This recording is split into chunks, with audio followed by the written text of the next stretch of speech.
அஸ்ஸலாமு அலைக்கும் வரஹ்மத்துல்லாஹி வபரகாத்துஹு. அன்பானவர்களே, திரையில் வரக்கூடிய காட்சியை பாருங்கள். ஒரு மாற்றுத்திறனாளியான ஒரு சகோதரர் தன் மனதிலே ஒரு ஆசையுடன் ஒரு வாகனத்துக்கு அருகாமையில் இருந்து கொண்டு அவர் தனக்கு தானே செல்ஃபி எடுப்பதை போன்று நிற்கின்றார்.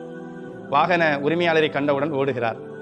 அவர் அந்த மனிதரை மனிதராக மதித்து, அவர் உடலில் மாற்றுத்திறனாளியாக இருந்தாலும் உள்ளத்திலே அவரும் நம்மளை போன்று மனிதர்தான் என்று அவரை சந்தோஷப்படுத்துவதற்காக அவரை தன்னுடைய வாகனத்திலே அருகாமையில் அவரை அமர வைத்து தன் வாகனத்திலே அழைத்து சென்று அவருடைய உள்ளத்திலே முகத்திலே ஒரு சந்தோஷத்தை ஏற்படுத்தினார் என்றால், நபி அவர்கள் சொன்னார்கள், ஒரு மூமீன், ஒரு மனிதன் இன்னொரு மனிதனுக்கு சந்தோஷத்தை ஏற்படுத்துவதுதான் தர்மத்திலே சிறந்த தர்மம் என்று சொன்னார்கள்.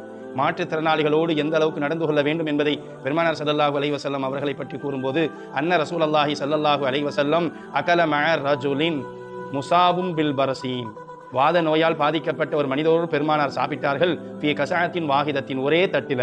குஷ்ட நோயோ வாத நோயை பிடிச்ச ஒரு ஆள் ஒரே தட்டில் சாப்பிடும்போது அந்த கையோடு இந்த கை படும் பொழுது அவர் கூச்சப்பட்டு கையை ஒதுக்கினார், தன்னை தாழ்வு மனப்பான்மத்தில் எடுத்தார். உடனே பெருமானார் ஸல்லல்லாஹு அலைஹி வஸல்லம் அவர்கள் சொன்னாங்க, உங்கள் கையில தான் நோய் இருக்கு, உங்கள் உள்ளத்தில் நோய் இல்லை, அதனால பிரச்சனையே கிடையாது என்று பெருமானார் அவருக்கு அருகாமையிலே இருந்து சாப்பிட்டு மாற்றுத்திறனாளியாக இருந்தாலும் அவர்களுடைய ஆசைகளை பூர்த்தி செய்ய வேண்டும் என்று பெருமானார் ஸல்லல்லாஹு அலைஹி வஸல்லம் மனிதனாக மதித்தார்கள்.